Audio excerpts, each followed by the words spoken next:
Halo semuanya, akhirnya yang ditunggu-tunggu bagi penonton di masa SD-nya nonton Avatar The Last Airbender di Global TV bisa ngelihat versi live actionnya sekarang. Pastinya sempat khawatir saat tahu kalau Netflix yang ngebuat versi live actionnya, tapi setelah lihat dari trailernya cukup menjanjikan dan hasil akhirnya tidak terlalu mengecewakan. Avatar The Last Airbender memiliki premis yang sama seperti versi animasinya. Kalau animasinya punya 20 episode, sedangkan versi live action itu cuma 8. Yap, berarti sudah pasti ada yang dipotong ceritanya. Mungkin kalau berdasarkan eventnya secara berurutan memang tidak 100%.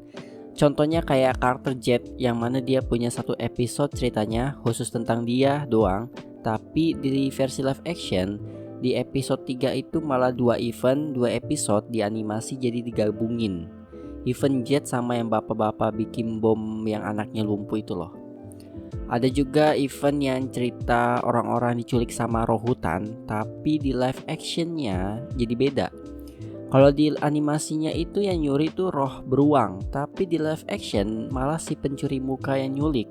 Memang kalau bagi penonton animasinya bakal rada bingung ya, karena pastinya kita nonton sambil membandingkan apa yang terjadi di animasinya. Tapi sejauh ini untuk gua perbedaan ini masih bisa ditoleransi. Beberapa ya. Ya namanya juga 8 episode doang, mau berharap apa? Episode kayak ramalan gunung api, petualangan dengan karakter Bato, Aang sempat belajar api terus nyakitin Katara, dan beberapa lainnya itu juga nggak ada. Memang sangat disayangkan di antara episode itu ada yang menarik dan ingin gua lihat versi live actionnya. Tapi nggak ada. Cuman mungkin aja ya di season 2-nya nanti ada, khususnya yang Aang sempat belajar elemen api itu nanti ada, mungkin. Oh ya, yang paling gua heran itu kenapa di live action ini si Aang dibuat sama sekali nggak bisa elemen air. Padahal di animasinya itu udah bisa meskipun belum ahli banget. Yang patut dipuji banget yaitu acting para pemainnya sih. Menurut gua hampir semuanya itu cocok dengan karakternya ya. Tapi karakter Zhao ini gua kurang suka mukanya. Kok mukanya? Ya soalnya mukanya jujur aja kurang galak. Sebenarnya sama juga sih, si Azula tuh mukanya kurang garang ya, kurang beringas karena cabi. Tapi meskipun gitu aktingnya tuh tetap bagus. Meskipun mukanya kayak ya bukan beringas, jadi kalau ngelihat dia itu bawaannya tuh kayak ngelawak. Yang paling bagus dan menjadi spotlight menurut gue yaitu ada di karakter Zuko dan Paman Iroh. Ini benar-benar yang paling menyentuh backstory-nya. Soalnya ada beberapa yang di animasi itu nggak detail dijelaskan. Salah satunya tuh alasan kenapa Zuko dipilih krunya dengan yang ini. Dan alasannya itu benar-benar bagus untuk karakter development Zuko di season kedepannya. Gua nggak akan kasih tahu, jadi biar kalian nonton sendiri. Koreografinya tenang aja, di film ini nggak ada yang aneh-aneh. Bukan yang kayak versi tahun 2010 butuh 5 orang lebih buat ngangkat satu batu doang. Lawak emang. Koreografinya semua keempat elemen ini benar-benar enak lihat pokoknya. Untuk kekurangannya sendiri nggak banyak sih, tapi cukup ada yang ngebuat gua sedikit kecewa, yaitu kalau di animasi si Bumi ini nggak ada kesan marahnya karena si Aang hilang ratusan tahun. Sementara di live action malah marah-marah yang bikin kesannya ini Bumi ini jadi gila, beneran gila gitu. Kalau di animasinya kan enggak, ya tampilannya aja yang gila tapi sebenarnya enggak gitu. Apalagi challenge dari Buminya itu juga nggak ada, ya cuman ada Bumi sama versus Aang doang.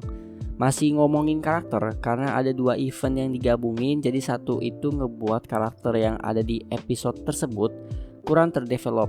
Menurut gua salah satunya yaitu si Jet. Karena di animasi sebenarnya dia punya episode sendiri ya, yang full ceritain tentang dia dan timnya. Si Sokka juga karakter yang meremehkan perempuan bisa bertarung juga dihilangkan di animasinya ya. Padahal ini juga karakter development yang bagus saat bertemu Suki yang akhirnya dia jadi suka sama Suki. Di film ini malah Suki yang kelihatan banget demennya sama si Sokka. Apalagi karena dia nggak pernah hubungan kontak ya dengan dunia luar, jadi ngebuat dia stalking si Sokkanya ini agak menyeramkan. Lalu adegan Avatar Roku yang dirasukin si Aang pasti kuil itu sebenarnya epic tapi nggak ada. Dan itu mungkin diganti sama adegan Avatar Kyoshi sih kayaknya ya. Terakhir untuk CGI ya jujur aja masih ada yang kasar, terutama nih bagian backgroundnya. Kalau CGI kayak air, api, tanah itu masih oke lah, tapi bagian background ini selalu kasar yang gue lihat. Kesimpulannya, Avatar The Last Airbender yang dibikin oleh Netflix ini nggak terlalu mengecewakan karena masih bersandar dengan sumbernya yang asli ya, yang nggak 100% tapi oke lah. Kubis-kubis aja dimasukin di sini. Meskipun bukan 100% akurat, tapi beberapa event tuh masih dimasukin di sini dan beberapa karakter juga ada dimasukin, tapi tetap dengan motif yang sama. Semoga Netflix cepat menggarap season 2-nya ya, karena gua nggak sabar untuk lihat si Toph. Ya itu saja review dari gua. Terima kasih bagi yang sudah menonton, like, comment, dan subscribe. Gua Rakis, signing out.